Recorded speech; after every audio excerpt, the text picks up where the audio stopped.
Ok, bah bonsoir à tous, bienvenue sur ce nouveau webinaire de Vers de Terre Production. Alors là, cette fois-ci, un nouveau webinaire qui est le jeudi soir. Donc vous êtes habitués à des mardis soirs, mais ça arrive aussi les jeudis. Donc là, aujourd'hui, pour ce webinaire, on a deux experts, formateurs en élevage, notamment sur le pâturage. Mathieu Bessière, bonjour Mathieu. Salut, bonjour à tous.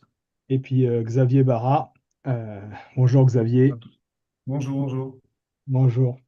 Alors, juste avant de rentrer dans le vif du sujet, je vais juste, parce que bon, il y a peut-être des personnes qui découvrent Vers de Terre Production, c'est la première fois, ou qui découvrent qu'on n'est pas qu'une chaîne YouTube, mais on est aussi un organisme de formation. On organise des formations en agroécologie. Donc, avant de rentrer vraiment dans le vif du sujet, je vais juste vous représenter un peu qu'est-ce que c'est que Vers de Terre, le site internet et un peu les formations qu'on propose, notamment en élevage. Alors, je vais vous faire partager mon écran. Hop, tac, tac, voilà. Donc, voilà, bon, bah, tout simplement, vous tapez Vers de terre production, évidemment. Sur la première page que vous trouvez, voilà, là, c'est notre site internet où vous allez pouvoir trouver nos formations dessus. Vous voyez, vous avez, voilà, c'est le site internet avec les différentes formations. Vous avez aussi des ressources et d'autres parties. Vous allez dans formation, vous avez le catalogue. On va peut-être se concentrer plus sur la partie les formations en élevage. C'est peut-être sûrement pour ça que vous êtes ici aujourd'hui sur le webinaire en question. Donc là, vous avez un peu toutes les formations en agroécologie dans les différentes filières qu'on propose. Ça peut être en maraîchage, ça peut être en arboriculture, grande culture. On a plus d'agronomie générale sans tout filière. Et là, vous pouvez filtrer ici et aller plus précisément pour trouver une formation qui pourrait vous intéresser. Alors après, vous affichez les résultats, voilà. Avant de vous montrer une formation, nous, on a une petite spécificité à Vers de Terre Production, c'est qu'on organise beaucoup de formations à distance. Donc, il y a aussi du présentiel, évidemment, pour certaines, mais on a beaucoup de formations qui sont 100% en ligne et évidemment, elles sont tous finançables à 100% par Vivea si vous cotisez à la MSA en tant qu'agriculteur ou agricultrice. Donc, n'hésitez pas, hein, si vous avez des problèmes pour vous déplacer, ce genre de choses, nous, on propose un peu ce format particulier dans nos formations. Alors après, voilà, vous avez des formations en élevage. Et par exemple, il y a celle-ci, optimiser le pâturage pour sécuriser la ressource herbagère face aux aléas climatiques. C'est celle actuellement, en fait, qui est une formation 100% en ligne qui va avoir lieu en février, justement avec Mathieu Bessière et Xavier Barra qui sont présents ce soir. Et cette formation, en fait, 100% en ligne, 100% finançable par Vivea. Il y a des cours, il y a un cours de e-learning sur le pâturage tournant dynamique. Alors, ouais, si on voit on va plus bas. Voilà, vous avez le programme, vous avez un cours en ligne, un e-learning sur le pâturage tournant de 7 heures, et après vous avez des visios avec les deux formateurs en live. Vous allez aller plus loin, notamment en plus le concept de pâturage tournant et régénératif. Bon, les deux formateurs ici présents, on pourra en reparler plus précisément de quelles sont ces notions. Mais en gros, l'idée de cette formation, c'est vous permettre un peu de réussir à concevoir un peu votre découpage parcellaire, votre plan de pâturage, optimiser votre ressource herbagère, et notamment selon les conditions climatiques. Le pâturage peut très bien se faire dans des conditions plus clémentes comme des conditions plus difficiles, notamment séchantes, et donc ça demande une certaine forme de stratégie, une certaine forme de technicité dans sa gestion du pâturage pour y arriver. Donc c'est un peu vraiment le but principal de cette formation, c'est de pouvoir monter en compétence à ce niveau-là. Donc voilà, vous avez évidemment, si vous êtes agriculteur, bah, c'est finançable. Bon, là, en l'occurrence, elle coûte 610 euros, mais c'est 100% finançable par vos crédits Vivea si vous êtes agriculteur. Et puis pour vous inscrire, bah, vous prenez ici, je m'inscris. Et en fait, vous avez un petit formulaire à remplir. Et à nous, quand on reçoit votre formulaire, bah, après, on revient vers vous pour vous inscrire sur Vivea, etc., pour vous faire participer à la formation. En tout cas, si vous êtes intéressé par celle-ci, qui reste encore des places. Elle commence, alors, ouais, c'est ça, le 3 février, donc au début du mois prochain, avec la première visio le 13 février. Vous pouvez encore en fait vous inscrire jusqu'au 13. Donc il reste des places, n'hésitez pas. Voilà, voilà, voilà. Bon, maintenant je vais vous passer la main, Mathieu, Xavier.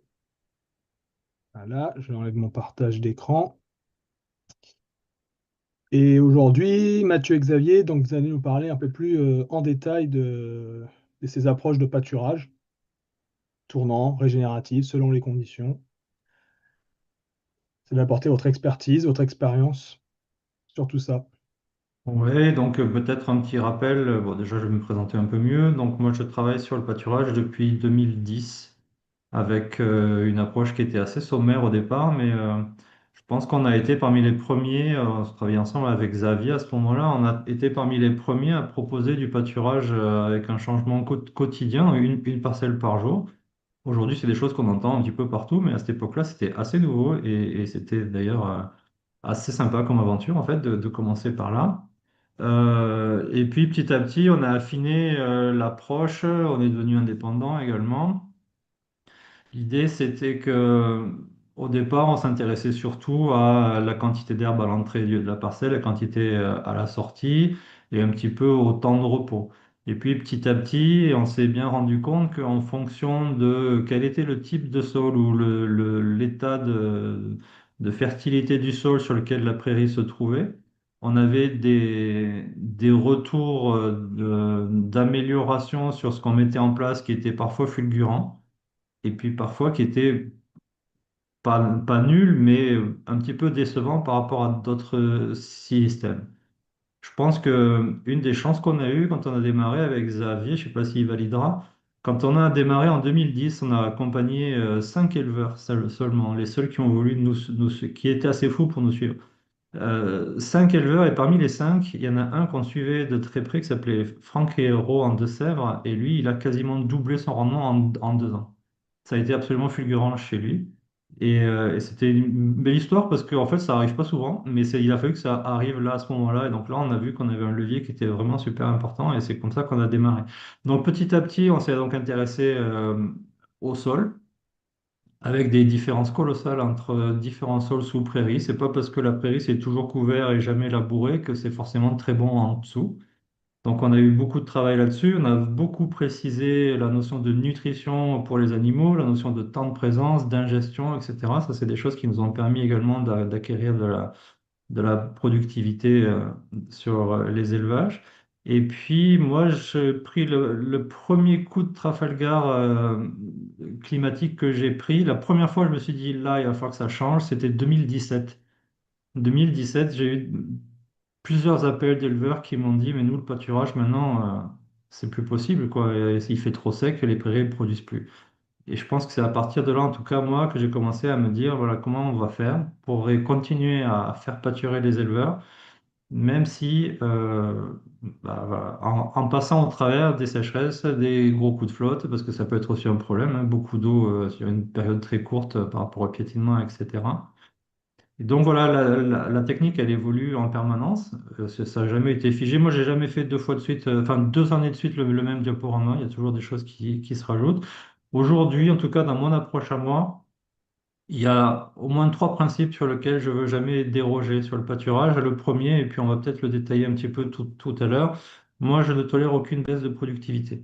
C'est-à-dire qu'un éleveur qui fait 35 litres, je veux qu'il continue de faire 35 litres. Ça, c'est important parce que je crois qu'il y a un peu trop d'opposition entre système herbagé et système non herbagé. Moi, je pars du principe et j'espère vous amener à vous amener des éléments dans ce sens tout à l'heure pour vous dire que, quels que soient les objectifs que a l'éleveur, je veux qu'il continue d'être respecté. Parce qu'en fait, je pense que un éleveur qui aujourd'hui n'est pas forcément enclin au pâturage, si on lui dit bah, tu vas avoir des vaches qui vont produire moins, déjà c'est bloquant et on arrête. Et puis c'est pas tolérable et c'est pas forcément obligatoire. Donc ça c'est le premier point. Moi je fais toujours en sorte qu'on puisse maintenir des niveaux de productivité élevés et ensuite en fonction des objectifs, et bon, on va mettre en place le pâturage qui est mieux adapté.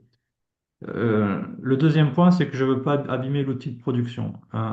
On pourrait très bien maximiser des performances au pâturage en flinguant des prairies ou en flinguant le sol sous la prairie. C'est tout à fait faisable. Il suffit de surpâturer tous les 15 jours. On aura de la petite herbe extrêmement riche, mais la prairie ne peut pas se maintenir dans ces conditions-là.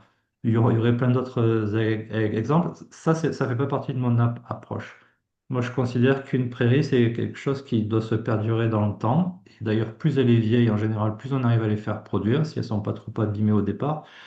Donc, le deuxième point, c'est la pérennité. Je veux que le système soit durable en ce sens-là. Et le troisième, qui me paraît également très important, il faut que ce soit faisable. C'est-à-dire qu'un éleveur, notamment sur des éleveurs qui n'ont pas 100% de leur ration au pâturage, ils n'ont pas que ça à faire que de gérer du pâturage. Donc, par exemple, le truc un peu caricatural que moi je n'utilise pas et pourtant c'est très ancré dans pas mal de réseaux. Par exemple, un herbomètre qui nécessite toutes les semaines d'aller faire des mesures dans chaque parcelle, de passer la matinée à faire des mesures et faire la moyenne à la fin, Excel, etc. C'est pas que c'est un mauvais outil, c'est que c'est un outil que les éleveurs n'ont pas le temps d'utiliser. Donc en fait, je considère que le pâturage, en fait, l'approche doit être extrêmement simple. Et donc on a développé, et je pense que Xavier utilise à peu près les mêmes repères, on a développé des repères visuels qui nous permettent en quelques secondes de savoir où on en est, est-ce que l'herbe elle est bonne à pâturer ou non, est-ce que je suis en avance, est-ce que je suis en retard. Tout ça, ça doit prendre moins d'une demi-heure par semaine. Et je pense qu'on y arrive assez bien. Voilà, c'est ça ça va être ça en fait tout le principe, quoi. Je sais pas si Xavier, je te laisse te Euh, présenter. je... Non, je vais prendre 2 minutes pour me présenter. Bon, tout ce que vient de dire Mathieu, effectivement, a du sens. Je pense aussi que les historiques de parcours, on a travaillé beaucoup ensemble de 2012 à 2017. On avait comment dire, un accompagnement éleveur qui était assez basé sur des formations et plus ou moins de suivi continu.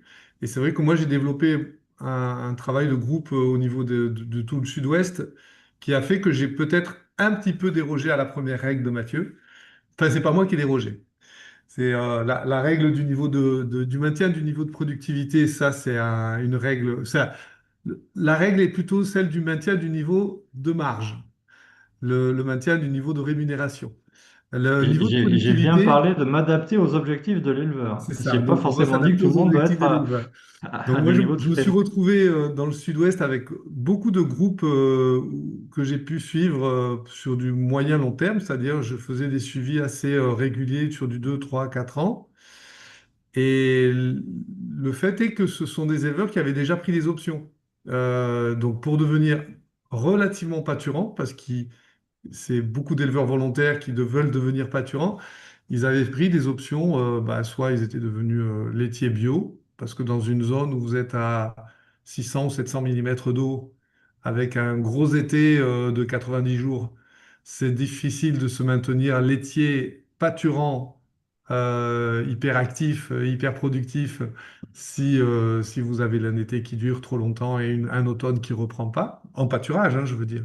Donc c'était des gens qui avaient pris des options pâturantes et qui parfois avaient déjà un peu décidé de lever le pied, diminuer le niveau de production, par contre essayer de garder les marges et de garder la capacité d'entretenir un outil viable et de s'adapter aussi au pâturage, à leur système climatique en évolution. Donc j'ai un petit peu plus cette vision, peut-être un petit peu moins techniciste sur les systèmes laitiers à haute productivité, mais beaucoup plus une vision sur des systèmes qui restent au pâturage et qui s'adaptent dans des conditions de milieu qui deviennent plus difficiles, mais par contre qui s'orientent sur le maintien voilà, on maintient la viabilité économique, donc on maintient le niveau de marge. Et je pense que c'est complémentaire à la question du niveau de productivité. Après, c'est vrai que moi, je suis dans le sud-ouest, je suis au-dessus de la Loire. Je travaille pas des éleveurs bretons, je travaille pas des éleveurs normands, je travaille pas des éleveurs de Hauts-de-France, du nord de la France. Et dans la partie sud-ouest, c'est vrai que je travaille un petit peu moins aussi depuis ce parcours long qu'on a fait des éleveurs du type basque, gros laitier à 9 000 ou 10 000 litres, même s'il en existe. Mais ça, je pense que c'est fondamental, en fait, c'est l'adaptation à ce que tu es capable de produire ou pas. Si tu veux avoir des vaches très hautes productrices dans le sud-ouest avec du pâturage, tu vas faire du pâturage 2 mois et demi dans l'année. À partir de là, est-ce que c'est intéressant Exactement. ou pas? Les éleveurs peuvent répondre, mais je pense que ça a moins d'intérêt. Alors qu'effectivement, quand tu es dans une région où la pluviométrie se maintient beaucoup plus longtemps en été, ben là, tu peux te permettre des choses beaucoup plus intéressantes. Donc effectivement, on parle bien de la même chose, hein, de toute façon, On c'est parle de la même aller au chose dans le sens maximum. aussi où c'est vrai qu'on a tendance parfois à faire une interprétation rapide qui est de dire, bon, ben, il n'y a pas d'eau, on fait du mouton. Mm. Donc voilà, tous les éleveurs bovins, bovins allaitants ou bovins laitiers qui sont dans cette région-là, normalement, ils devraient disparaître et puis ils devraient être remplacés par du mouton pour faire un peu comme les néo-Z. Là, effectivement, nous, on continue de travailler avec des systèmes qui sont quand même bovins allaitants, bovins laitiers, moutons allaitants, moutons brebis laitières, caprins, etc. Donc ça fait une certaine diversité et dans tous ces cadres-là, on doit aider les éleveurs à trouver des solutions pour essayer de maintenir un pâturage étalé dans l'année, de bonne qualité, qui permet un niveau de production raisonnable sur les animaux et qui entretient, via l'alimentation, la bonne santé du troupeau, sa bonne productivité et une bonne situation d'exploitation globale aussi. Ça, moi, je pense que la notion de santé est quelque chose qu'on aborde peut-être pas suffisamment, Aussi. euh, parce que je pense qu'il y a pas mal de pâturage un peu approximatif qui ne peut pas maintenir un niveau de santé suffisamment élevé. J'entends par là des animaux qui seraient tout le temps sur pâturage, donc qui vont être sous-alimentés assez régulièrement. Mhm. La gestion du parasitisme qui va être également une notion importante. Euh, je crois que tout ça, ça fait partie des dimensions qu'il faut impérativement intégrer dans le pâturage et qui probablement est mal faite. Le pâturage, c'est pas toujours suffisant, c'est pas toujours parfait pour nourrir des animaux. Et donc, il y a des ajustements à faire. Et en tout cas, à chaque fois qu'on va manquer de technique, euh, on pourrait montrer, Émile, je peux préparer la diapo, mais je peux la retrouver facilement si ça peut intéresser. Si on parle de productivité, ou en tout cas, quitte à faire du pâturage, et quand on est au printemps, au moins essayons d'aller chercher l'herbe au moment où elle est la plus optimale pour les animaux. En fait, ce moment-là, il va durer entre 5 et 6 jours. Le moment où l'herbe elle est bonne à pâturer, quand il faut aller dans le paddock, si on veut aller au top, ça va durer entre 5 et 6 jours. Le fait de se tromper de 10 jours, on a déjà perdu énormément de valeur. Donc voilà, tous ces éléments-là, je pense que c'est absolument important à prendre en compte. Bon voilà, je te laisse commenter ta diapo du coup, Xavier. Je te la laisse, c'est la même, c'est la diapo habituelle, celle dont tu fais référence un petit peu. Vous la voyez ou pas? Oui, Oui, oui, oui, oui, je oui, pense que on voit c'est bien. bon. J'y ai rajouté deux, trois éléments par rapport à celles qu'on utilise habituellement. J'ai mis les éléments sur les observations du projet Live PTD là, qui s'est déroulé en Gâtine et qui parlait quel est le niveau de diminution de qualité de l'herbe quand on rajoute une tonne de matière sèche en plus. Il y avait des observations qui avaient été faites sur des paddocks qui avaient été donc prélevés au stade 3 4 feuilles. Et en fait, quand il y avait plus comment dire, quand il y avait plus de quantité d'herbe, ils ont essayé de voir combien de pertes de points de MAT et de pertes de points de UFL on perdait en rajoutant une tonne. Donc moi, Mm. je me suis librement inspiré de ça pour le rajouter à ce petit graphique qui parle du système 3-4 feuilles avec son niveau UFPDI à une UF pour 110, 120 de PDI quand on est en 3-4 feuilles. Et c'est vrai que quand on est un tout petit peu avant dans le schéma à deux feuilles et demie, eh bien, on est encore sur un niveau, une densité PDI sur UF encore plus élevée. On est à 105 grammes de PDI par UF. Par contre, Sauf que tu manques de cellulose à ce moment-là. sauf que tu manques un peu de cellulose. Ouais, la cellulose, c'est vrai avant 20 jours, c'est difficile de l'atteindre. Donc, c'est plutôt, il faut au Et moins avoir 20 du jours de coup, repousse. si tu es à 100% pâturage, tu vas mettre tes animaux en difficulté. C'est ça. Et après, la question du maintien de la valeur en poste, ben, après le moment où on a basculé aux 3 feuilles et demie et qu'on est au bon endroit, il y a finalement est assez rapide. Donc les UF se perdent assez rapidement. Les données Life PTD disent quand on rajoute une tonne de matière sèche à l'entrée, c'est-à-dire quand on mesure qu'il y a une tonne par rapport à un tonnage normal, on a une tonne de plus, on perd 0,05 points de UFL. Donc Mm. 5% des UF et on perd 1,5% de la MAT. Donc ça veut dire simplement que la MAT se dilue un petit peu dans la biomasse qui se crée.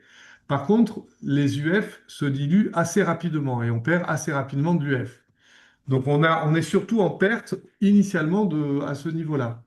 La grande question que moi, cette interprétation des données live m'ont posée par rapport à cette question de l'été et de la gestion de l'été, c'est que quand on interprète cette courbe-là aussi, que vous avez devant les yeux, quand vous êtes en fin de cycle de repousse, à trois quatre feuilles, vous êtes à un moment où la pousse, elle se fait à 60-70 kilos de matière sèche par jour et par hectare.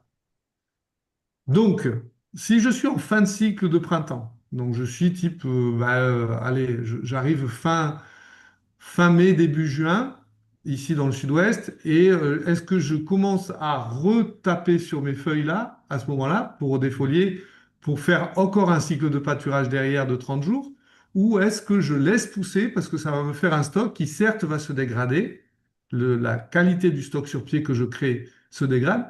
Par contre, si je laisse pousser de l'herbe à ce moment-là pendant 10, 15, 20 jours, si je compte bien, 15 jours à 70 kilos, ça rajoute une tonne. Et c'est sur ça que se base la notion de travailler en période un peu séchante, de travailler sur les stocks sur pied. C'est-à-dire, je perds de la valeur, certes, par contre, j'augmente très très rapidement la La gamme. capacité que j'ai d'avoir de la biomasse disponible. Et Alors, cela, surtout en système où on n'est pas trop restreint. alors Je juste pense que Ce que je cette voulais dire, je voulais notion, juste interpréter ce que disait Mathieu. Pardon? oui. on veut tous parler. Pardon. Non, Vas-y. peut-être, il y a peut-être des gens qui découvrent ce graphique. Peut-être tu pouvais, pour que ce soit un peu plus clair, réexpliquer plus en détail. Oui, j'aurais dû, oui. Comment dire. Mathieu, tu veux reprendre le déparrage du graphique et puis je Allez, reprendrai la je fin. commence si vous voulez. Donc, sur cette courbe, vous avez une courbe qui monte. Donc, vous ne voyez pas ma souris, mais donc on part de zéro. Là, quand on est au point zéro, ça veut dire qu'on vient de pâturer ou qu'on vient de faucher, peu importe.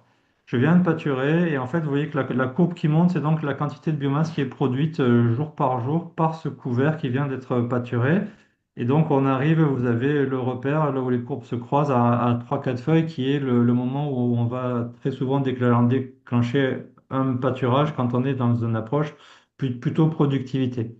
La courbe qui descend, je ne suis pas tout à fait sûr de sa précision, mais en tout cas, il faut voir sa tendance. Oui, La courbe qui descend, c'est le déséquilibre nutritionnel. C'est-à-dire que c'est la qualité de l'herbe, pardon, c'est la la qualité de l'herbe. Et digestibilité. donc, on voit que plus on avance, plus on va perdre de la qualité.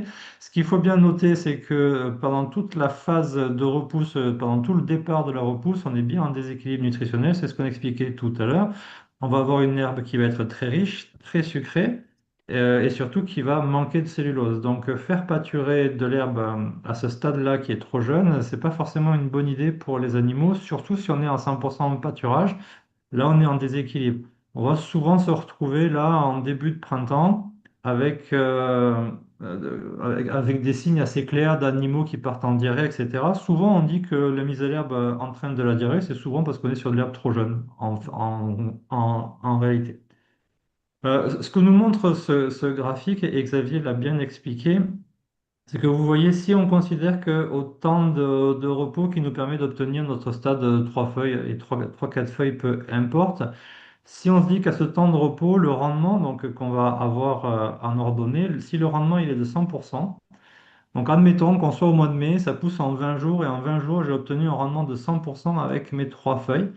Si vous regardez à temps sur 2, donc à 10 jours seulement, au lieu d'avoir un rendement de 50, comme j'aurais dû attendre, je n'ai qu'un rendement de 30. Donc si je pâture à ce moment-là, donc c'est-à-dire que si je pâture trop tôt, ben, je vais avoir 2 fois 30%, j'aurai 60% du rendement que j'aurais pu obtenir si j'avais obtenu le stade 3 feuilles. Et ça va encore plus fort si je pâture le temps sur 3. En fait, on pourrait imaginer que c'est un pâturage fixe. Je n'ai qu'une seule grande parcelle. Régulièrement, les animaux reviennent manger l'herbe qui a déjà été broutée. Et là, vous voyez qu'on peut atteindre seulement 10. Donc, ça fait 3 fois 10. On est à 30% seulement de l'herbe qu'on aurait pu obtenir. Ce que nous dit Xavier, donc, et qui est intéressant, c'est que si on dépasse ce stade de 3 feuilles, eh bien, la quantité, elle continue d'augmenter assez rapidement, mais au détriment de la qualité. Et là, je crois qu'on a vraiment tout le cœur de la formation qu'on va vous proposer, avec deux approches qui ne se contredisent pas, mais en tout cas qui sont différentes. Moi, mon approche, qui est basée plutôt pour des éleveurs qui à la fois recherchent la productivité et à la fois sont encore dans des conditions climatiques relativement favorables à la pousse de l'herbe, moi, mon approche, elle est de dire quand on est au stade 3 feuilles, c'est maintenant qu'on vient pâturer parce qu'on aura la meilleure qualité. et parce que je sais que je suis dans une zone où il pleut encore régulièrement, et donc ça va repousser, et je vais revenir sur ce stade 3 feuilles avec à nouveau de la qualité. Donc moi, mon objectif, ça va être d'organiser le parcellaire pour arriver à faire ça. Et Xavier, lui, qui est dans un contexte plutôt différent, avec des zones plus séchantes et des éleveurs qui sont moins en recherche de productivité, lui, il va vous dire, ben, moi, je peux organiser les conditions qui vont faire que bah, pendant tout le printemps où ça pousse bien, on peut se maintenir sur des niveaux de qualité d'herbe élevés. Mais dès que l'herbe va commencer à sécher, eh ben, il est parfois préférable d'avoir des temps de repos plus longs, c'est-à-dire que plutôt que de revenir à 3 feuilles, je vais attendre 4, 5, 6 feuilles. Je sais que je perds en qualité nutritionnelle, mais je sais que je gagne en quantité. En fait, c'est un choix. Il n'y a pas de bonne réponse. C'est en fonction de votre contexte et de vos objectifs que vous allez choisir une méthode ou une autre, ou un hybride entre les deux. Et notre objectif, c'est de vous permettre d'arriver à créer cet hybride le plus adapté à vos conditions. Et puis, comme chaque année sera différente, et ben, chaque année, il y aura des nouvelles décisions à prendre. Quand est-ce que je laisse partir l'herbe? Quand est-ce qu'au contraire je vais la chercher? Quels sont les enjeux, etc., etc. C'est absolument, enfin, c'est cohérent. La question, c'est de faire en sorte que les systèmes restent cohérents vis-à-vis des objectifs que vous avez de production, des conditions de climatiques et pédoclimatiques que vous vivez, et puis de cette capacité que vous avez d'accessibilité à l'herbe aussi de vos systèmes. L'idée étant que, comme dit Mathieu, ce schéma-là, moi, je l'applique pleinement au printemps, le schéma de trois quatre feuilles. C'est-à-dire que dans la proposition avec les éleveurs, c'est on fait du pâturage tournant dynamique stricto sensu jusqu'à mai. Mais à partir de mai-juin, alors ça dépend un peu si on est en zone de montagne ou si on est plutôt en zone de plaine, à partir de mai, on se questionne sur l'intérêt ou pas d'avoir une partie du parcellaire en pâturage tournant dynamique qui, lui, devient une partie de parcellaire qui va repousser. Et en fait, ça correspond assez bien à ce qu'on pratique aussi en pâturage tournant dynamique, qui est de dire, à un moment donné, si on est un peu dépassé, qu'est-ce qu'on fait? On fauche. Et si on fauche, on fait plutôt de l'enrubané parce qu'on veut faucher suffisamment tôt pour que l'herbe revienne avant le début de l'été à une qualité raisonnable. C'est-à-dire que même dans les zones où on pratique le PTD de manière un peu stricte, on essaie d'avoir un 45 jours retour après défoliation, après prélèvement. Donc faire en sorte que par exemple on fait plutôt des enrubanés de début mai pour avoir de la camelote relativement repoussée vers le 10-15 juillet.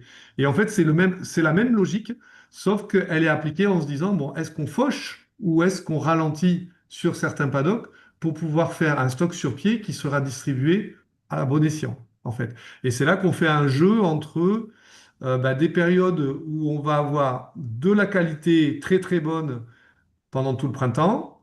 L'automne, on essaie d'avoir de la qualité très bonne, donc on reste sur la notion du 3-4 feuilles, même s'il est à relativiser aussi à cause du fait qu'il n'y a pas de montaison en automne. Donc on peut quand même aller chercher le 5-6 feuilles en automne. Si on a suffisamment d'offres pour ne pas accélérer, autant ne pas accélérer, autant rester lent. Et l'autre question, c'est qu'en été, on va essayer d'alterner un été. Et au lieu de faire du rationnement sur une base foin, donc avec du foin récolté, on va rationner un peu sur une partie de l'été, au moins de mi-juillet à début septembre. On essaie de rationner sur du foin sur pied. Voilà, donc on aura J'ai- fait une économie de méca. Et c'est vrai que là, on est plutôt sur des schémas d'élevage qui ne sont pas dans la productivité laitière à 40 litres, ni on est plutôt sur des élevages qui acceptent une baisse de la production laitière ou alors qui ont calé simplement un système saisonnalisé, vélage, vélage d'automne. On produit au maximum jusqu'en juin et puis en juin, on a pas mal des animaux du troupeau qui rentrent en- plutôt en phase de tarissement, gestation, et voilà, enfin pas en gestation, mais en tarissement en tout cas, et on se retrouve en plein été avec des animaux qui mangent du stock sur pied et qui sont taris en fait. Oui, Et je pense voilà, que donc, en fait, l'intérêt est quand même d'avoir des animaux qui ont peu de besoin en été dans ce système-là, si oui, tu oui, c'est veux. ça. Non, mais on peut adapter en fait la combinaison entre euh, à la fois la manière de pâturer, les modes de pâturage, la question de les ressources disponibles qu'on a, les aspects relief, les aspects occupation de l'espace, etc., plus les aspects de reproduction et de leur calage, fait qu'on arrive à tenir des animaux en état tout le temps et sans perdre en productivité. Mais on s'adapte un petit peu à ce contexte climatique qui va influencer la pousse de l'herbe. Voilà. Moi, j'ai une question, c'est quand même à quel moment on se dit, là, il faut que j'arrête de faire du pâturage tournant dynamique et je passe sur du stock sur pied, par exemple. À quel moment on se dit là vraiment, c'est mieux ce choix-là vis-à-vis de ses objectifs? C'est quoi un peu les Ah, indicateurs, un peu Les- parce que, les- il faut quand même faire le si on bon te le choix. dit, si on te le dit, les gens ils viendront pas en Ils vont formation. pas écouter derrière si on le dit maintenant. Non, la question, c'est que de nouveau, c'est en fonction des exploitations variées.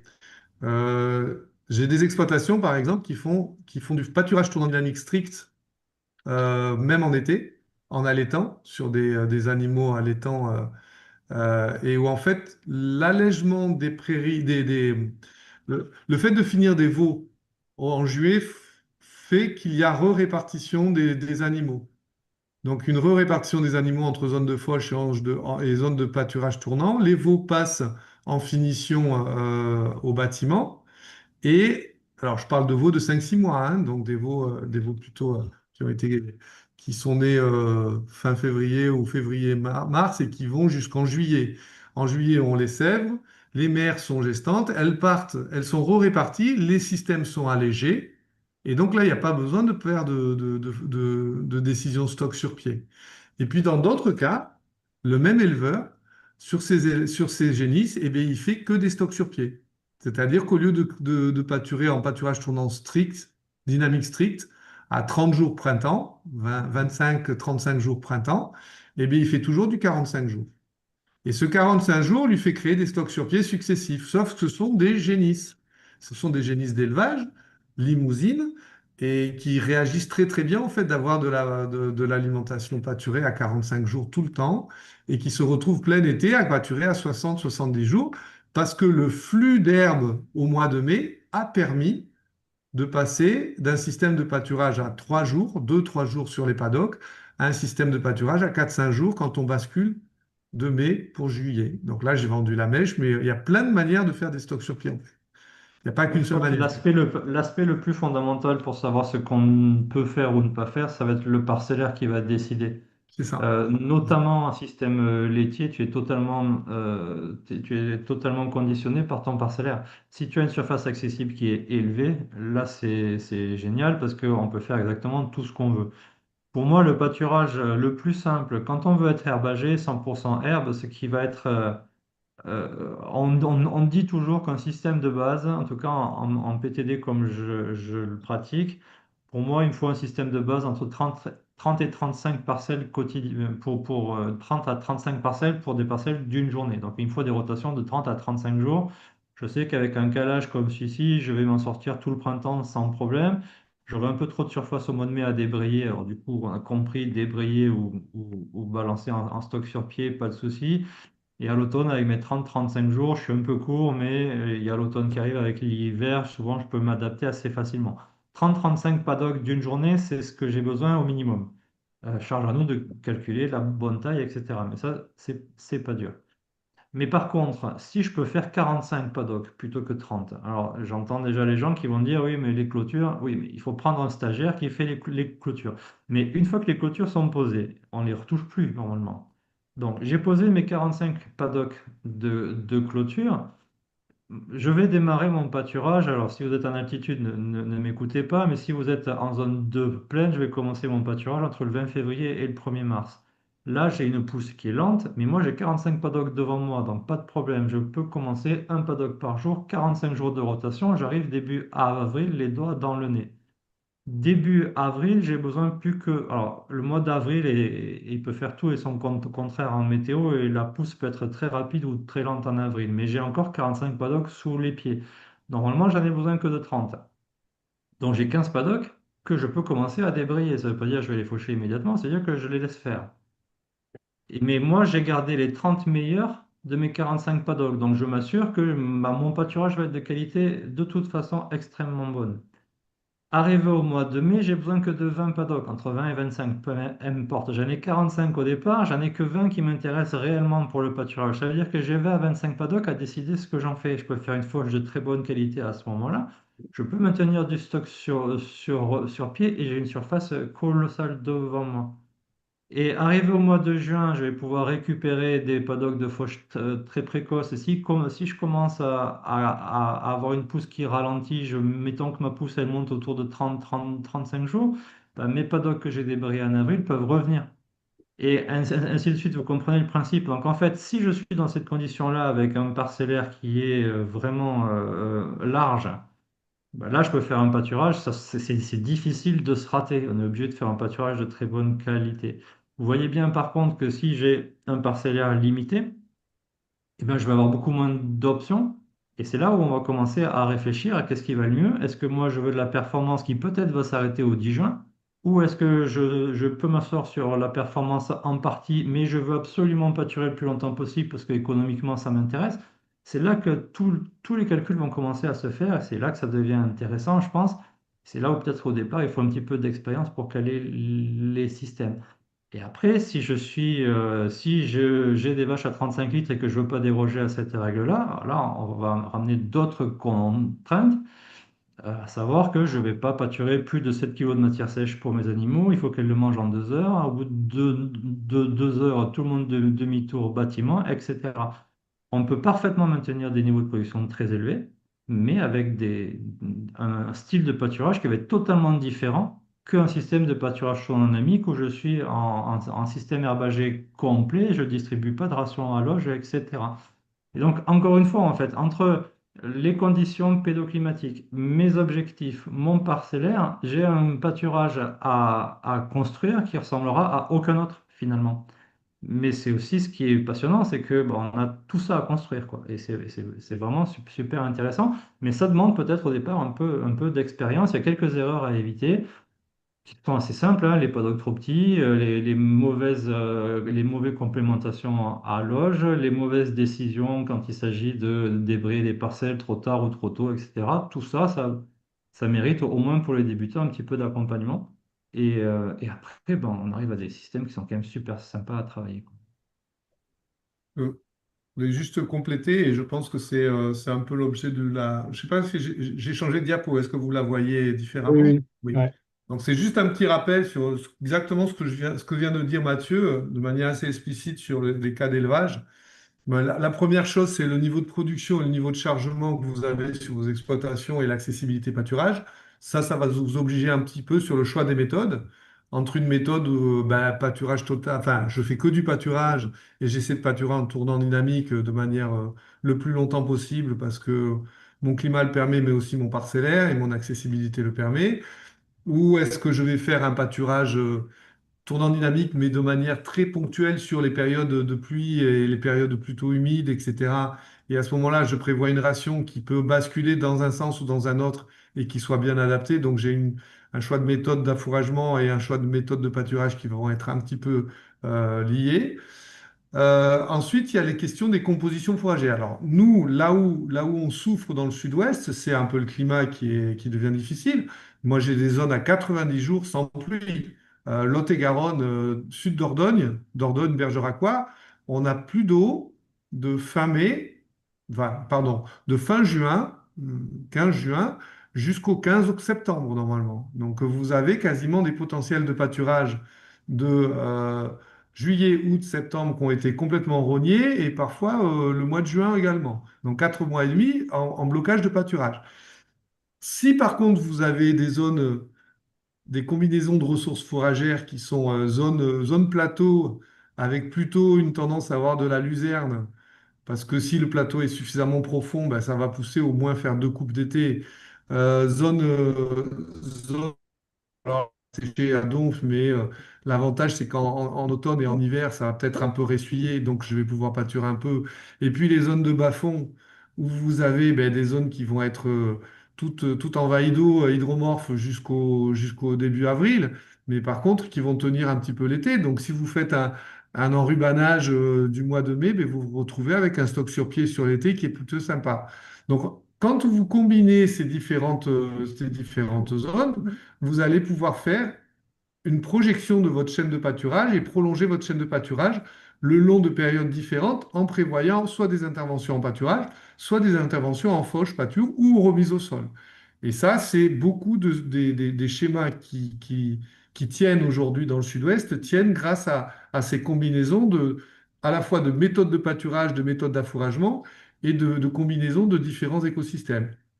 Ce que moi j'en tire aujourd'hui, c'est un peu le schéma du dessous qui est de dire, voilà, quand je suis en système pâturant en zone séchante, dans le sud-ouest notamment, où j'essaie d'avoir un potentiel fourrager autonome, c'est-à-dire que je ne pousse pas mes prairies à l'azote. Là, je suis en train de dire, je ne mets pas les 30-40 unités d'azote qui sont mis habituellement dans certaines zones. Donc, je ne mets rien en termes d'azote. Et j'essaie de me dire, voilà, j'ai un contexte agroécologique qui me permet de dire, ben, j'ai des zones, des combinaisons de zones, etc. Blabla. Et en fonction du chargement et de l'accessibilité que j'ai au pâturage, eh ben, je vais avoir plusieurs combinaisons possibles. Donc, dans les faibles chargements, c'est-à-dire moins de 0,6 UGB hectare, là, je parle des UGB hectares sur l'exploitation, hein, 0,6 sur l'exploitation, en hectare de SAU. Eh bien, je vais combiner du PT, du pâturage tournant avec de la gestion stock sur pied, et puis du pâturage tournant avec de la gestion de foin en hiver. Ça, c'est automne, printemps, automne, hiver. Quand j'ai des systèmes plutôt équilibrés autour de 1 UGB hectare, eh bien, j'essaie de faire du PTD au printemps qui va se combiner avec du travail sur stock sur pied en été. Et là, les stocks sur pied, ça sera prairie et luzerne pour avoir des temps de retour sur stock sur pied qui seront combinatoires avec mon climat. Et quand j'ai des chargements et une accessibilité plutôt limitée donc au pâturage, mais un chargement relativement élevé, ben, je vais faire plutôt du pâturage tournant dynamique printemps et automne sur les prairies. Et je vais travailler sur du pâturage rationné avec des sorgho au métail pour le reste du temps en me disant, voilà, le sorgho, il va quand même tenir sur mes zones de pâturage, enfin sur les zones que j'aurai retournées et que je dois presque systématiquement retourner tous les 5-6 ans quand je fais du pâturage tournant dynamique. Parce qu'une prairie en pâturage tournant dynamique strict, dans la région du sud-ouest en tout cas, elle vieillit relativement rapidement. Si elle n'a pas de remise en fleurs et si elle n'a pas de- dans le système. Et donc, ça, c'est un type de système de pâturage. Et à côté de ça, j'ai des expériences de gens qui le font, alors là, de manière autonome et non accompagnée, mais qui le font et je m'inspire pas mal d'eux, ils font du pâturage total. Donc là, on a basculé à ne faire que du pâturage de stock sur pied, finalement. Et ils arrivent à tenir des niveaux de chargement relativement élevés sur ces systèmes-là. Voilà, donc ces formes combinatoires, elles sont à découvrir et à appliquer, enfin à découvrir leur application dans chacune des exploitations. Chaque ferme est différente. L'agriculture, comme le pâturage, c'est aussi une science du local. Donc on peut en tirer de grands éléments de compréhension de pourquoi ça fonctionne comme ça, qu'est-ce qui fonctionne partout, ou quels sont les potentiels de j'imagine comme fonctionnement. Mais par contre, à la fin, le système de pâturage, il sera adapté à chaque ferme. Il faut absolument qu'il intègre les notions les objectifs de l'éleveur, son envie de pâturer ou pas, la capacité qu'il a à mobiliser des terres pour faire du pâturage et l'accessibilité de ces terres-là. Et tout ça va donner des systèmes uniques en fait, hein. On n'a pas de système, un système ne ressemble pas à l'autre. Il y a vraiment des combinaisons qui sont à rechercher.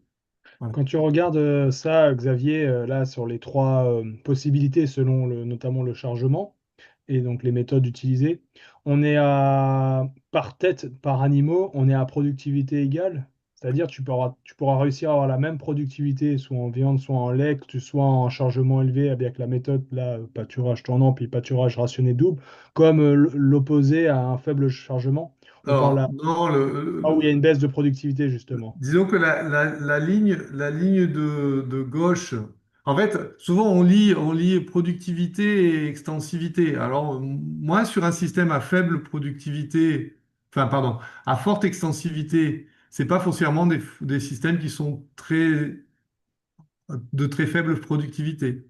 Je peux Mhm. avoir des gens qui sont peu chargés et qui ont une bonne productivité, justement parce qu'ils sont peu chargés. Dans des Mhm. systèmes de pâturants, par contre, ils seront très pâturants. Ils seront très, très pâturants. des gens qui vont pâturer 300 jours par an, même en système de sud-ouest séchant.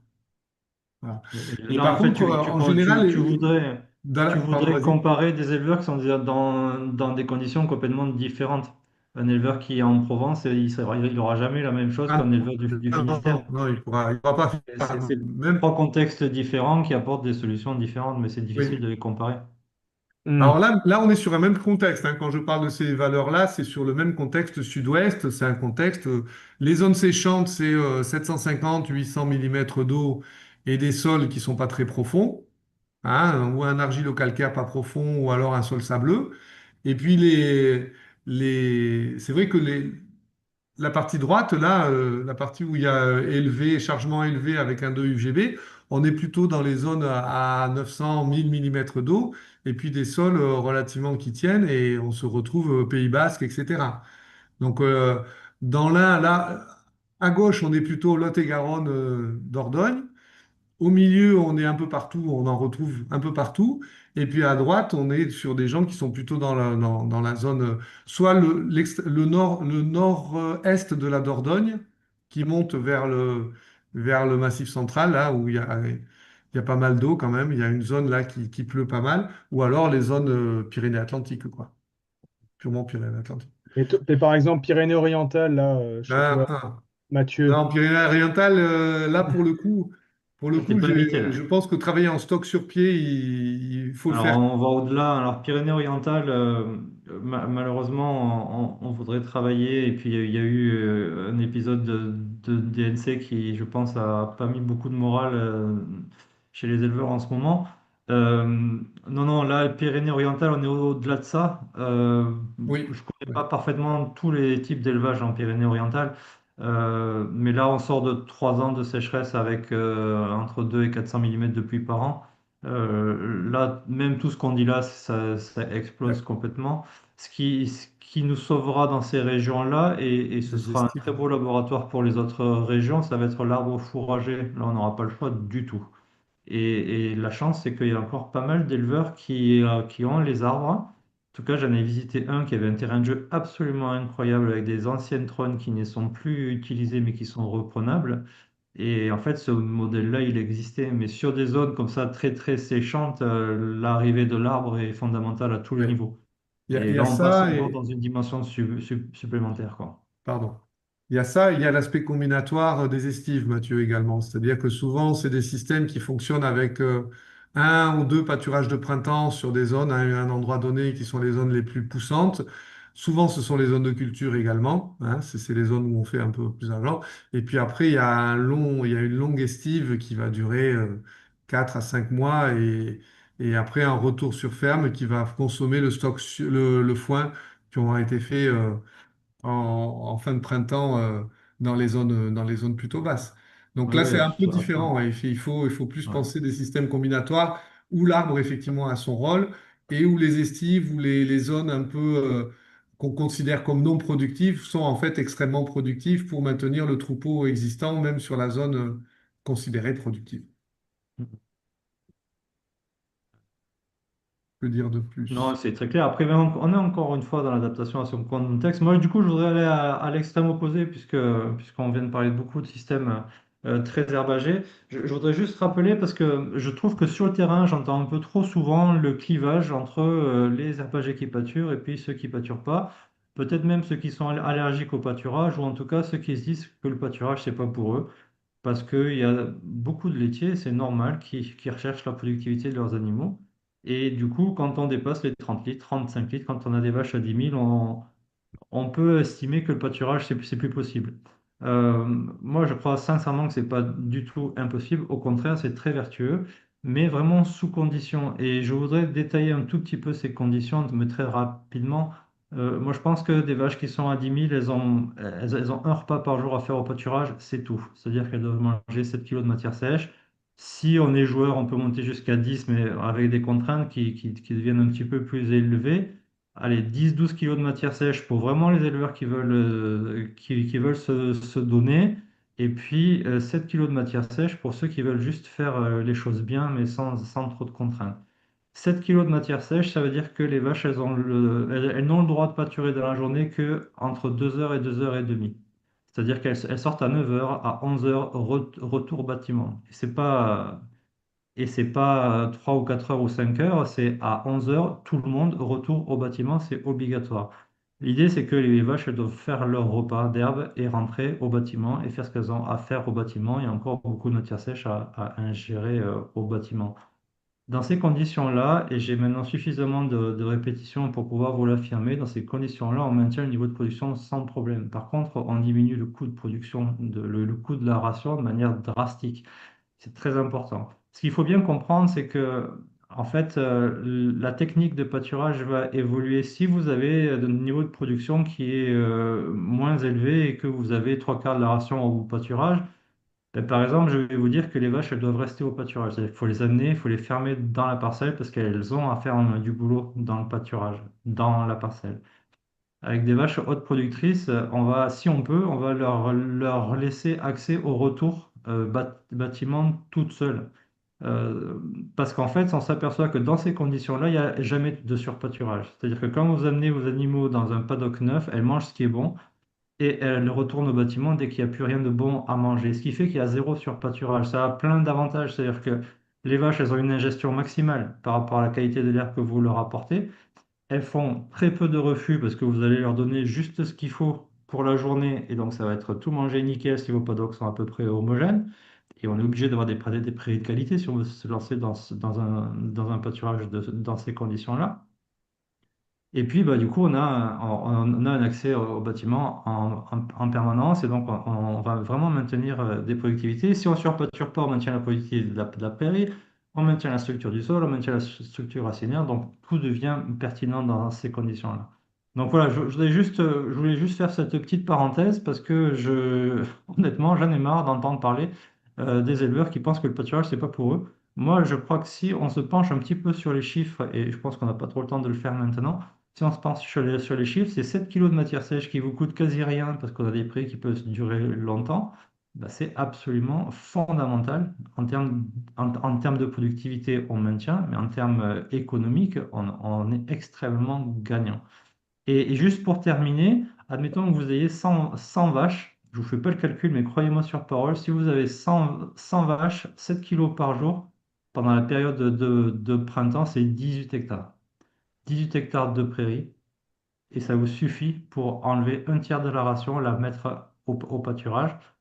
Voilà, je crois que c'est vraiment important de s'y pencher. Il faut être accompagné au départ, moi ou un autre, mais je voudrais que ceux qui nous écoutent prennent en compte cette perspective, parce que je pense qu'il y a encore une marge de manœuvre qui est vraiment importante dans beaucoup d'élevages. Voilà. Et je comprends bien, c'est que ce que je comprends bien ce que tu veux dire, c'est que peut-être là où on peut le faire plus de marge finalement, c'est de remettre du pâturage dans la ration pour Et ceux qui ouais, quand sont. il n'y a pas de pâturage, t'en remets, tu gagnes énormément. Je peux vous faire des simulations, mais on n'a pas le temps. On va facilement gagner sur une ration qui vous coûte aujourd'hui 3,50 € jusqu'à 4 euros par vache et par jour. On va gagner 50, 60 centimes par vache. Donc, tu as 100 vaches, tu as 60 euros de gagné par jour. Sur 3 mois de pâturage, tu comptes, ça va vite, quoi. Ça va très vite. C'est plus que le 13e mois, quoi. Donc, et en faisant juste trois clôtures, quoi. Donc, je crois que le pâturage est encore sous-estimé, il est un peu marginalisé. On a encore, ça a changé, mais on a encore cette image du système extensif, peu productif. Ouais, ça peut être ça le pâturage, mais ça peut aussi être extrêmement performant. Donc moi, c'est ce qui m'anime. Je pense qu'on a encore des marges de progrès colossales dans les élevages avec le pâturage, dans tous les systèmes. Moi, je crois que ce rôle dans tous les systèmes est à aller chercher, hein. La question souvent des systèmes à haute production, c'est qu'ils ont cette notion de ne pas perdre très rapidement et de les équilibres. Si tu te mets au pâturage, ils te font, enfin, si tu n'as pas assez de zones pâturées, c'est compliqué de maintenir la productivité si tu comptes beaucoup sur le pâturage. Donc, ce que dit Mathieu est sûr. Maintenir une vache à 10 000 avec ben, un 18 hectares, donc un 20 arts par vache, c'est complètement possible. C'est complètement possible, même, c'est même très facile. La seule question, c'est est-ce faut accepter qu'il y ait des envois de vaches pendant 3 4 heures par jour, quoi. Et que, donc, on s'organise un peu autour de Je ce pense que centre pour pouvoir. c'est peut-être le truc le plus rentable que tu feras de la journée. Je pense que C'est ça le truc. je pense que tu sous-estimes même dans ce que tu disais, hein. Je pense que c'est plus. Si tu as une ration à 3,50 € et que tu resubstitues un tiers de la ration, c'est pas 60 centimes. Ouais, pas tout à fait, parce qu'il y a des rééquilibrages de concentré à Oui, il y faire, a des etc. rééquilibrages Mais à voilà, faire de l'autre c'est. côté, ouais, je sais bien. Et puis il faut être prudent avec Mais les calculs sur Excel en élevage, parce que c'est jamais aussi simple. Mais on peut aller jusque-là. Et alors, je vous disais, du coup, si on veut monter à 10 12 kilos de matière sèche, il faut augmenter les contraintes. C'est pas monstrueux, hein, c'est juste qu'il faut faire un deuxième pâturage. C'est-à-dire que vous avez un pâturage de 2 heures le matin, il en faudra un autre de 2 heures en fin d'après-midi. Et celui-là, il est un peu contraignant parce qu'il va être entre 17 et 20 heures, quoi, ou 17 et 19 heures en plein milieu de la traite. Quand tu as le robot, ça peut être travaillé différemment. Mais voilà, on augmente les contraintes, mais on ne peut pas se permettre de laisser des animaux toute la journée dans l'air parce que c'est contre-productif, ou au moins elles se promènent et elles mettent sur pâture, elles font rien de bon. Mais dès qu'on a ce repas, 2 heures, 2 heures et demie, et ça rentre, c'est extrêmement efficace et ça marche vraiment bien. Et là, il y a des marges dans tous les sens à gagner. C'est sûr et certain. Il faut des bonnes prairies au départ, faut travailler les prairies. Avec même des notions, vous voyez, je me contredis, mais il y a que les cons qui ne changent pas. Je milite beaucoup pour les prairies sur des bases fétuques un peu résistantes qui poussent bien et qui tiennent un peu mieux en été. Sur des rations comme ça, le raie gras qui est quand même beaucoup plus sucré et donc plus appétant et donc un peu plus riche va ouais, être beaucoup plus intéressant. Donc on change aussi ces paradigmes-là. il faut Bon, voilà. changer, ouais, c'est sûr. Tu peux pas faire pâturer de la haute génétique, tu la fais pas pâturer sur de la fétuque. C'est un peu compliqué quand même. Ou alors il faut Ni revenir même à sur. 18 Ouais. jours et on retombe sur la notion de est-ce qu'on fait le cycle ou pas, etc. Et là, tu vas commencer à détruire tes prairies, mais tu vois, voilà, là, le dactyle, il n'est pas invité une seule seconde. Les fétuques tendres, pourquoi pas, mais en minorité, et puis plutôt miser sur un raie gras qui va envoyer de la qualité, quoi. Ouais. Tout Voilà. ça, ça se construit. Mhm. Voilà, la question que peut poser un peu ce type de système-là, c'est avec l'intensité que tu auras au pâturage, c'est le maintien du régras sur des périodes, enfin sur des temporalités plus longues que 5 6 ans. Ça dépend où tu te trouves. Si tu es sur des sécheresses de 3 mois, comme tu décris, c'est sûr que tu n'y arriveras pas. Si tu es sur des sécheresses modérées, où il y a encore des Oui, régions où tu as peu d'arrêts de pouce, hein, malgré oui, tout, oui. alors c'est de plus en plus rare. Mais quand tu as 15 jours, 3 semaines, un mois d'arrêt de pouce, tu maintiens tes régras Oui, sans tu maintiens, problème. si, non, c'est Mm, sûr, oui, c'est mm, sûr. mm. Ok, bah merci Xavier et Mathieu, il est 18h33. On en a jusqu'à pour 19h. On va passer un peu sur la dernière partie plus pour des questions.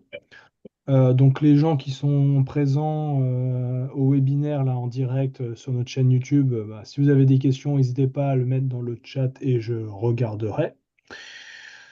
Et on essaiera d'y répondre, bien évidemment. Donc n'hésitez pas à les poster ici. Bon, moi j'avais quelques petites questions aussi pour plus de précision. Là, on a parlé de la performance des systèmes de se remettre côté pâturant. Donc il y a un peu la contrainte.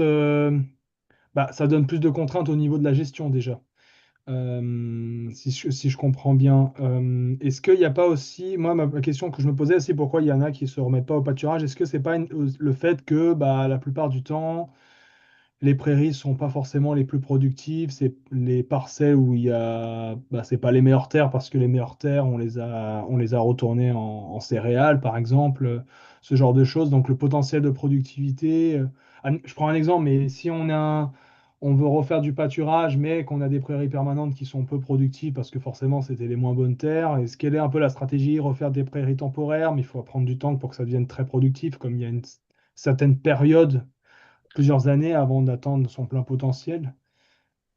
Moi, je pense qu'en fait, c'est un sujet qui est fondamental parce que si on veut opposer, je pense que c'est idiot comme façon de faire, mais si on veut opposer le maïs à l'herbe, on peut toujours dire que quand on donne de l'herbe à manger, qu'elle soit pâturée ou non, mais allons-y jusqu'au bout. Si je fais du pâturage, j'ai une herbe qui est équilibrée, j'ai très peu de soja à acheter, et donc on peut dire que ça gagne de l'argent.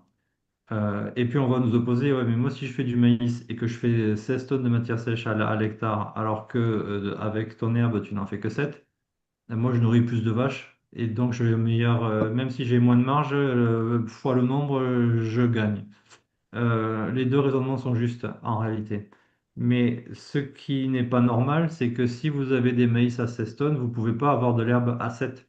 Et c'est ça le souci aujourd'hui, c'est qu'on a, je pense, assez majoritairement un défaut de compétence sur la gestion des prairies qui font qu'on a un écart important entre la productivité qu'on peut obtenir avec des cultures, quelles que soient, et je parle du maïs, mais ça pourrait être autre chose, et la gestion de la prairie.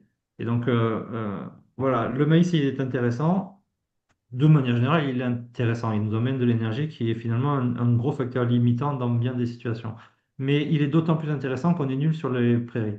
Donc à partir du moment où on commence à monter en compétence sur les prairies, qu'on a des prairies qui vont dépasser allègrement les 10 tonnes quand les maïs sont bons, ben là l'écart se réduit fortement et la proportion d'air va pouvoir fortement augmenter dans la ration. Et à l'inverse, tant qu'on a un écart important maïs-herbe, ben, il faut continuer de faire du maïs si on raisonne. Si on a un nombre de vaches illimité possible dans les bâtiments, il faut faire du maïs pour en nourrir le plus possible. Mais ce n'est pas une situation qui est durable. En tout cas, ce n'est pas une situation qui est optimale. Et donc la question, voilà, en fait, quand on a un potentiel de sol, il faut que les prairies crachent de l'herbe obligatoirement au maximum de ce qu'elles peuvent faire sans que ça nous coûte des tonnes d'ammonitrate. C'est pas ça l'objectif. Mais dans la technique qu'on va utiliser, dans le fait de se dire bah, il faut nourrir le sol, il faut le restructurer, etc., bah, tout ça va faire que ma productivité va être élevée. Après, si on part d'une situation prairie naturelle, comme tu décris, qui est avec des prairies qui sont fortement dégradées, bah, elles sont déjà dégradées. Donc, tout ce qu'on peut faire, c'est les améliorer. Alors, ça dépend vraiment du point de départ. Souvent, les prairies naturelles ne sont pas les plus dures à retaper parce qu'elles ont souvent gardé beaucoup de matière organique. Ce qui leur manque, c'est de la structure. On a très souvent, bon, je fais des généralités, il y a tous les cas, mais ce qu'on va rencontrer assez souvent, c'est des prairies qui sont avec des sols qui manquent de structure et un niveau racinaire qui est très faible dans ces prairies-là, et donc il faut retrouver de la profondeur racinaire. Et là, quand on est dans ces situations-là où la matière organique est maintenue et qu'on a juste la structure à récupérer, ça va assez vite. Là où on galère, Xavier, il donnera son avis. Là où moi j'ai le plus de mal à retaper des prairies, c'est quand la matière organique a été perdue. C'est-à-dire on sort d'un système maïs-céréales, 3-4 ans de prairie avec peu de retour, le fumier, on oublie de le mettre assez souvent, on le met sur les cultures de vente à côté, etc. Ces systèmes-là qui se dégradent avec des sols qui sont à la fois déstructurés et à la fois qui sont un peu vides en matière organique, là ça prend des années, il faut être patient. Mais il n'y a pas 50 options en fait, tu es obligé de passer par des années de galère. Alors, ce qu'on va faire, nous, c'est comme on va recommencer à nourrir le sol, ben, petit à petit, on a une activité biologique qui va repartir. On n'aura pas de matière organique forcément stable qui nous permet d'assurer un réservoir important et maintenir de l'eau en été, etc. Mais on aura au moins un truc qui est vivant. Quand les conditions de pousse sont bonnes, au moins c'est dynamique. Et puis, plus on va aller, 7, 8, 10 ans, là, c'est reparti. Mais c'est des prix qui ne sont pas fulgurants. Et je décrivais tout à l'heure. Quand on a commencé, on a une prairie qui a doublé son rendement en 2 ans. On était typiquement dans une situation avec des pratiques un peu aléatoires, mais des très bons sols. Et dès que tu as des très bons sols, tu remets des pratiques un peu structurées, ça prend feu immédiatement. Ouais, Donc là c'est encore, clair. chaque cas va être un cas, mais l'idée c'est que on essaie d'améliorer petit à petit et souvent ça se passe bien quand même. Les, les- les gens qui ont stabilisé du pâturage depuis déjà 10, 15, 20 ans, moi j'ai des exemples de gens qui pâturent des terres qui ne sont pas cultivées. Donc du sable, et où le gars il produit entre 5 et 6 tonnes de matière sèche d'herbe de manière continue depuis 30 ans. Enfin, pas continue depuis 30 ans, disons il a fait son sol, il a fait sa prairie, il a planté sa prairie sur une base fétuque trèfle il y a 15, 20, 25 ans. Il a mis 60 vaches dessus par hectare et il fait sa prairie et il fait son pâturage. Et en pâturage sur dynamique, il a établi un niveau de productivité à 5-6 tonnes. 5-6 tonnes de Sur, matière sur sèche des, sur hectare des sols sur qui des valaient sols rien au sableux départ. qui ne donneraient pas 2 tonnes de maïs, qui ne Hmm. donneraient même pas 2 tonnes de maïs. Donc en fait, c'est ce que dit Mathieu est vrai. Dans le sud-ouest, ici, on a plutôt des gens qui stabilisent les prairies entre 6 et 7 tonnes. Mais si tu mets un maïs en face, même avec 40 tonnes de fumier par culture, tu topes en système tu topes à 6 8 tonnes Hmm. de maïs grain. Tu fais pas beaucoup plus. Tu fais à peine plus que ce que ferait la prairie avec son équilibre. Donc, Mm. si c'est comparé une prairie à base de fétuque dactyle, raigrats et trèfle avec 6-7 tonnes de matière sèche prélevée par an à 1 UF et 120 de PDI, que tu compares avec un maïs qui va te donner 6-7 tonnes ou 8 tonnes, allez, même 8 tonnes, mais à 60, à 0, à 1 UF, mais à 0, à 60 grammes de PDI. Ça, voilà, il n'y a pas de, il y a pas de, il y a pas de logique, hein. Il y a un retour à la prairie. Ça, c'est le gros avantage d'être en zone séchante et où ça fonctionne. Quand ça fonctionne, les gens reviennent à la prairie, mais alors ils se questionnent même plus après.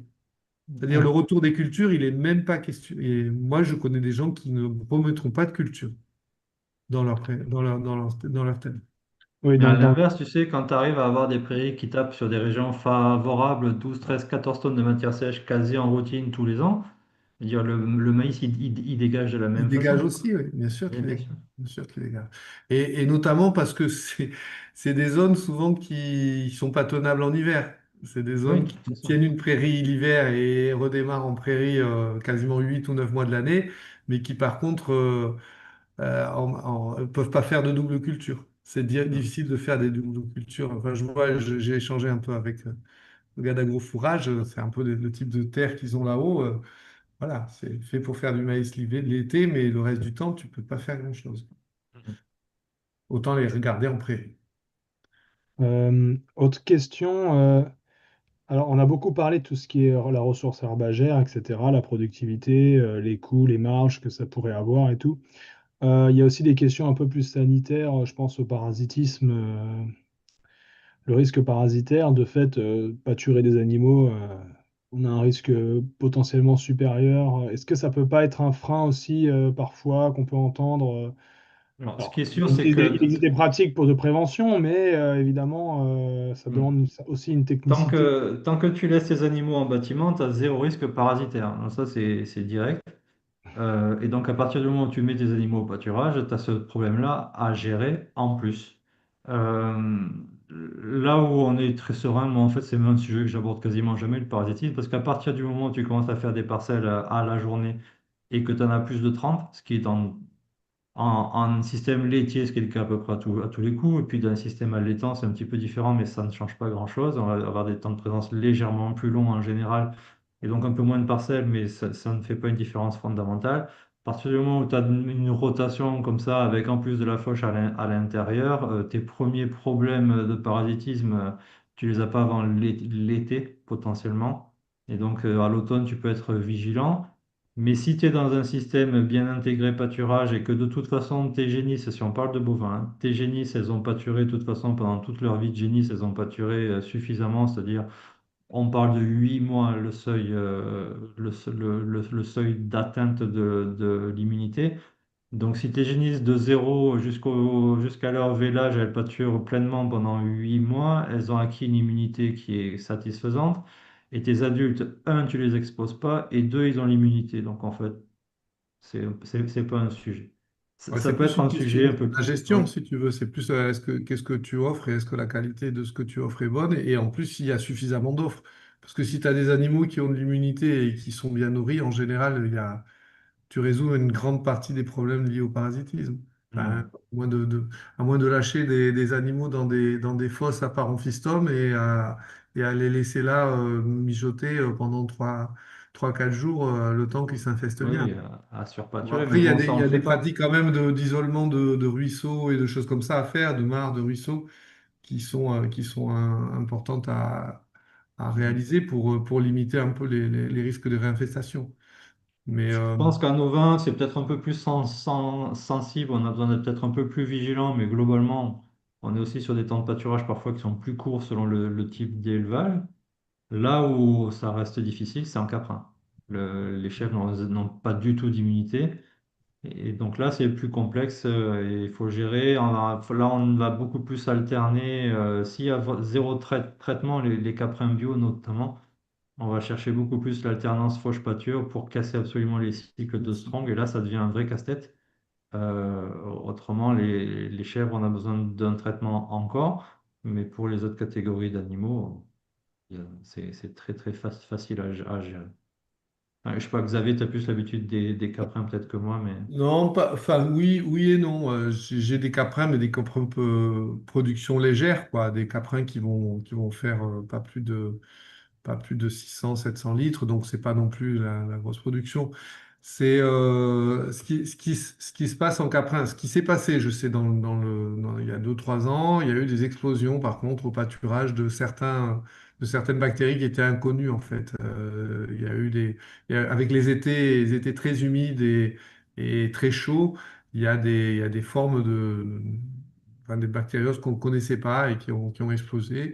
Ça, c'est arrivé sur un ou deux troupeaux comme ça. Donc, il ne faut pas sous-estimer ce fait-là, mais ce fait-là, on y est tous. Enfin, c'est un peu comme la dermatose, hein. C'est des choses qui vont nous arriver parce que c'est le réchauffement climatique est là, quoi.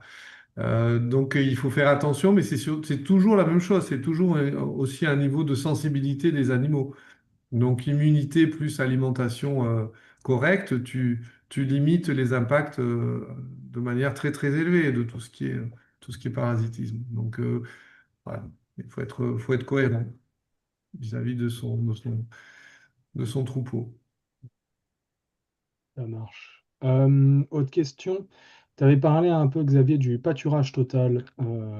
Est-ce que tu peux nous redécrire? Alors, il y a Ouais. le stock sur pied, mais il y a le pâturage total. Est-ce que tu peux nous un peu Alors, en repréciser, fait, quand, redécrire plus précisément quand on c'est quoi fait c'est un pâturage de stock sur pied, bon, la notion de pâturage de stock sur pied, c'est pas. C'est, c'est pour moi, quand je parle de stock sur pied, c'est le foin produit à l'été qui va être pâturé en stock sur pied.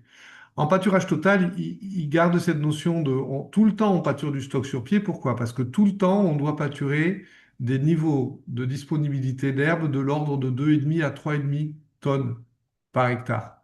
À moins de 2,5, 3 tonnes par hectare, on ne rentre pas dans les prairies. Par contre, en pâturage total, on ne fait pas, il n'y a pas de respect de gaines. Les gaines ne sont pas respectées. C'est-à-dire on pâture 70-80% de l'offre apparente. Et donc le niveau de résiduel est beaucoup plus limité. Par contre, les temps de retour sont beaucoup plus longs. Puisque quand tu pâtures de la gaine, tu retardes le temps de repousse, etc. Donc, par exemple, en pâturage total, parfois, il n'y a pas plus de 2 pâturages au printemps. Alors là où nous, on pâture 4 à 5 fois, enfin on fait en sorte que les éleveurs pâturent 4 à 5 fois, en pâturage total, au printemps, eux ne pâturent qu'une fois et demie, voire 2 fois.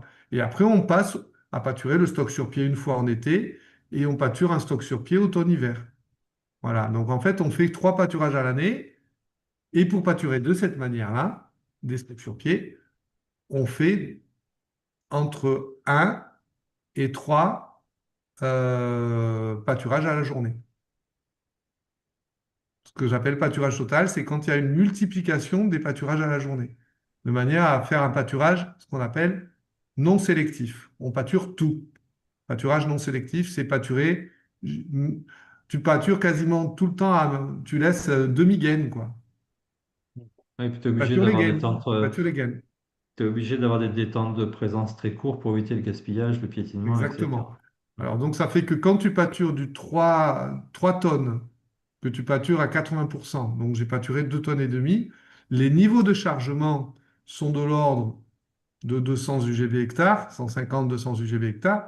Et comme en plus, pour le faire pâturer, tu déplaces 3 fois par jour, le chargement instantané est entre 600 et 700 UGB hectare. D'accord? Nous, quand on pâture en pâturage, enfin, quand on fait pâturer en pâturage tournant dynamique, on est plutôt sur des niveaux de chargement de 100 UGB hectare. ouais, c'est un En peu, instantané, parfois 200 en instantané quand on est à un pâturage par traite. ouais. C'est un peu la même chose que si on ferait du pâturage de couvert sur des couverts, en fait. Sur des couverts de sorgho, par exemple, oui, Ouais. si tu pâtures un pâturage de sorgho à 4 tonnes, tu mets pas les vaches, ou alors tu vas abîmer tes sorgho, quoi. Si tu mets Tu 100 valorises pas vaches, tout, ouais. tu vas les mettre sur 3000 mètres carrés. Et puis c'est important, alors de ce niveau-là, mais pour pâturer les couverts, par exemple, c'est important d'avoir des changements instantanés importants pour éviter le tri. T'imagines, tu as un couvert avec 50% de légumineuses ou 30-40%, tes animaux, et ils ne peuvent manger que ça pendant 3 jours si tu les laisses faire. Mm. Et alors là, tu peux te mettre en danger. C'est Enfin, tu peux ça. mettre leur santé en danger. Donc, plus tu sers, plus tu résous les problèmes. Mais après, tu as évidemment plus de contraintes de changement de parcelle. Après, ces éleveurs-là en pâturage total, ils ont que ça à faire, hein. Ils n'ont pas ils n'ont pas de fourrage à récolter. Non, en général, il fauche moins de 20% de la surface. Ouais, voilà. Donc, c'est un choix, en fait. Et après, ils font du pâturage total d'hiver, enfin, pâturage en hiver en stock sur pied, souvent, s'il n'y a pas assez d'herbe, parce que parfois la pousse hivernale, elle ne fait pas 2 tonnes et demie, mais c'est là qu'on met le foin, en fait. Mm. Mm. Et en été, le pâturage total, s'il se fait sur des stocks beaucoup trop dégradés, c'est là qu'on met le concentré. C'est au moment où tu as le plus de biomasse que tu mets le concentré, et c'est au moment où tu as le plus de qualité d'herbe en hiver, mais peu de biomasse, que tu mets le foin. Donc il y a des périodes pour... Par contre, l'option, c'est pâturage total. Tout le temps, je pâture. Je fais tourner tout le temps. J'ai pas de bâtiment, ou peu. Voilà. Très bien. C'est des options, mais je sais qu'il y a un groupe de pâturage total qui fonctionne au niveau national, qui regroupe une. Aujourd'hui, je pense qu'ils sont entre 20 et 30 éleveurs qui se rencontrent, et c'est très intéressant de voir ce qu'ils font, parce que ça re-questionne un peu notre manière de voir le pâturage tournant, etc. Alors, c'est du pâturage tournant, non sélectif et sur temps long. Et c'est très appliqué dans des zones qui sont plutôt séchantes. Donc ça vient un peu du pâturage en ultra haute densité, des zones Mexique, etc. Donc plutôt tropicales. Mais ça se pratique aussi dans des zones humides, enfin dans des zones plutôt tempérées, avec des Ça résultats doit intéressants. questionner, par contre, sur la génétique des animaux que tu utilises. Ouais, ouais. C'est-à-dire que tu fais Eh pas bien, ça avec des blondes d'Aquitaine ou des il faut des partenaises, quoi. animaux qui s'adaptent à l'hiver, donc il ne faut pas des animaux de trop trop gros gabarits. Il faut des animaux Et qui qui valorise le fourrage. valorisent le fourrage, qui sont de bons digesteurs, etc., quoi. Il y a Mm. plein d'éléments. Et il faut, alors, dans ceux qui le font bien, il faut sélectionner on fait de la sélection raciale sur le phénotype des animaux. Enfin, ce qu'on voit apparaître et qui tient dans ces systèmes-là, c'est ce qui reste comme génisse. Parce que souvent, tu travailles avec des troupeaux de 50, 60 animaux, et donc tu as de quoi faire un peu de sélection sur les meilleurs individus qui répondent le mieux à ce type de pâturage. Et donc, tu Mm. reprends la main sur ta sélection aussi, un petit peu. T'es Donc, moins, ça veut voilà, dire que tu vas sélectionner des animaux plutôt trapus, précoces, voilà, qui... précoce, trapu, qui s'adaptent bien à toutes ces situations-là, qui sont en état tout le temps. C'est Mm. ceux qui sortent de l'état, le meilleur état d'été et qui sont gardés, ou le Ouais, bien meilleur sûr. état de sortie d'hiver. Ça m'amène à une question. Est-ce que la diversité de pratiques, c'est-à-dire mixer pâturage tournant, total, stock sur pied, il serait pas avantageux aussi de faire une diversité des races au sein du cheptel? C'est ce qu'il y a Bonne des. question. Ce que je veux dire par là, c'est est-ce qu'il y a Ouais. des. Finalement, il y a des éleveurs, ils décident d'avoir des troupeaux avec différentes races, ils les mélangent, voire ils les croisent à titre justement parce qu'ils ont une mixité, une diversité de ces pratiques en fait, pour être Ouais, le plus souvent le adaptable croisement, et. t'amène de la rusticité. Et après, c'est pas forcément toujours évident. Moi, je tape en touche. Xavier, je Les, sais les pas. espèces, les espèces peuvent être combinatoires sur la manière de prélever l'herbe, Oui, ça, d'accord. Mélanger espèces. Mais vache et brebis. sur les Mhm. races, j'ai pas vu beaucoup de races différentes entrer dans les troupeaux, par contre. Parce que souvent, Ouais. quand tu as des systèmes basés sur des cheptels herbagés anglo-saxons, t'as pas de cornes et tu vas les mettre avec des petites aubracs ou avec des limousines avec cornes, ça va, voilà, il y a plein de gestion après de gestion de la manière dont le groupe d'animal Ouais, mais s'organise qui peut au-delà de poser des ça, je sais pas si soucis. ça va t'apporter grand-chose. Je pense qu'effectivement, ces races-là dont on parle, hein, on parle des Angus, des Hereford, c'est un peu à la mode en ce moment, mais à juste titre. Je pense que dans des systèmes comme ça, elles ont parfaitement leur place et sont sûrement avantagées. Je pense qu'une Aubrac, une Salaire, une Gasconne, ce sont de ces Ça fait son effet situations-là de aussi, hein. manière très claire. Mm. C'est sûr que des animaux qui ont été un peu plus poussés vers la quantité de viande, etc., seront sûrement moins adaptés à ces niveaux-là. Et après, mélanger, je suis pas sûr que ça va t'apporter grand-chose. Je sais pas, faut voir. J'ai pas de réponse très Non, précise. mais ce que je voulais dire, c'est on peut imaginer que dans le troupeau, il y a des lots de tel type de race, une race peut-être plus productive, je pense à la Holstein en laitier, puis une plus rustique. Il y en a une qui va plus faire le pâturage tournant et l'autre qui justement va plus aller faire dans ce Encore système une où là, fois, je on va pense dans que des c'est une mauvaises prairies. histoire Enfin voilà, une d'adaptation. stratégie comme ça. Ouais, cette histoire de race, c'est une histoire d'adaptation aussi. Je veux dire, souvent, c'est un truc qui est figé dans les élevages quand même. C'est-à-dire que tu arrives, tu as une race, et alors, il n'y a pas énormément de. Si on parle pâturage, c'est très difficile en fait, je trouve, parce que on craint toujours la Holstein en disant que c'est pas une race qui est faite pour pâturer. Oui et non, en réalité. Le grand avantage de l'Holstein, c'est que quand elle a une période difficile, alors certes, elle tire sur les réserves, certes, ça peut la mettre en danger sur le niveau de la santé, mais ça continue à produire. Et ça, c'est bien en pâturage, parce que du coup, quand tu as une fluctuation d'air, parce qu'il a plu un peu, ton herbe s'est un peu diluée, elle est moins sucrée, les Holstein vont continuer à produire. Parfois à leur détriment, mais ça produit. Tu as, du coup, je vais pas citer de race parce que je vais me faire taper dessus par les aficionados, mais tu as d'autres races peut-être légèrement plus rustiques ou un petit peu moins laitières. Tu les mets un peu en difficulté parce que l'herbe elle est un peu moins bonne à ce moment-là. Elle risque de se bloquer, faire du gras, et tu as du mal à repartir avec ces vaches-là. Et donc, Mm. du coup, tu as moins de souplesse. Mais du coup, tout ça, ça s'anticipe. En fait, c'est pas très grave. Il suffit, si tu as une Holstein, tu sais qu'à un moment, elle peut tirer sur les réserves. Il faut être extrêmement vigilant à la complémentation que tu lui apportes. Sur d'autres races, tu sais que tu n'as pas du tout intérêt à être en déficit énergétique, sinon tu vas les bloquer et ça ne produira plus. Donc tout ça, ça s'adapte. Mais après, en laitier en tout cas, dire qu'il y a des races meilleures que d'autres, c'est difficile. Je préfère partir de l'existant et À te et mettre faire à ce dos qu'il y a. les éleveurs qui nous écoutent. Ouais, ouais. Après, je pense qu'en allaitant, effectivement. Mais après, c'est pareil.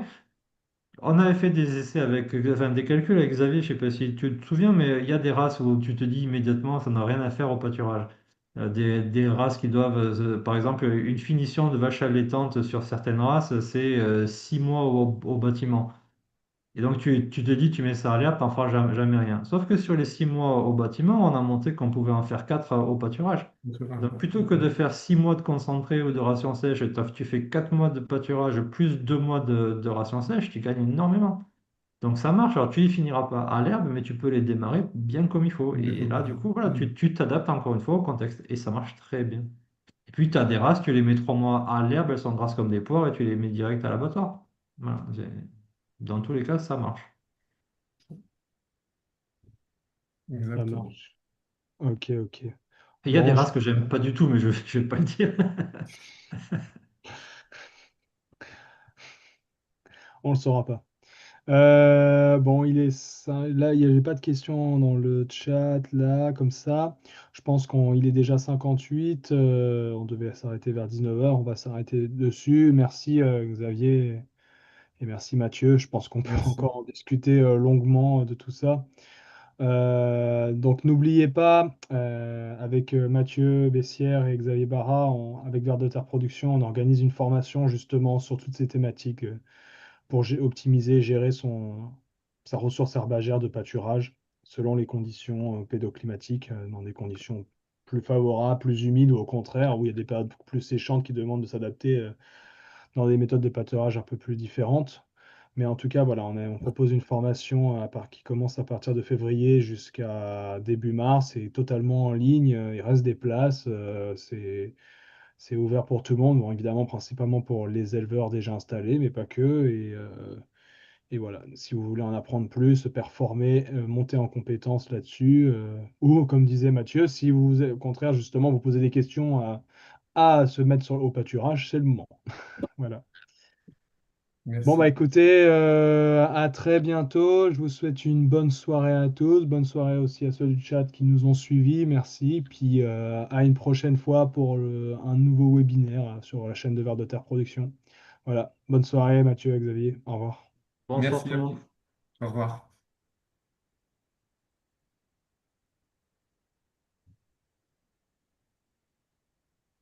Hop,